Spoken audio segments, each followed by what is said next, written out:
Бүгін Астанада Қытайды зерттеу орталығында Жетекші Цинхуа Университетінің жас ғалымдарын қабылдады. Сапар ғылыми алмасу шеңберінде өтті. Бұл біздің елдеріміз арасындағы бірлескен зерттеулер мен білім алмасуға деген қызығушылықтың артып келе жатқанын растайды. Сондай-ақ бір белдеу, бір жол бастамасы аясындағы перспективаларды зерттеуді көздеп отыр. 10 адамнан тұратын делегацияны органикалық жартылай өткізгіштер саласындағы танымал сарапшы, құрметті доктор Дуан Лей бастап келді. I'm Jia from Shanghai and my English name is Lucy. I'm now studying in Tsinghua University and I major in chemical engineering.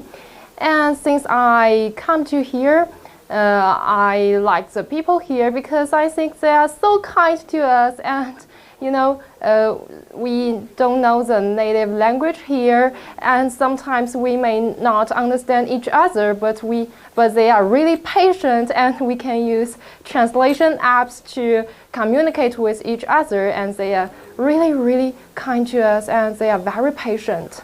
And what's more, I really like the environment here because I think it's so clean, no matter in the street or in the campus. I like the clean street and I like the blue sky, I like the white clouds, and I just like the many colors of the plants. So I like here very much, and I also like the delicious food here.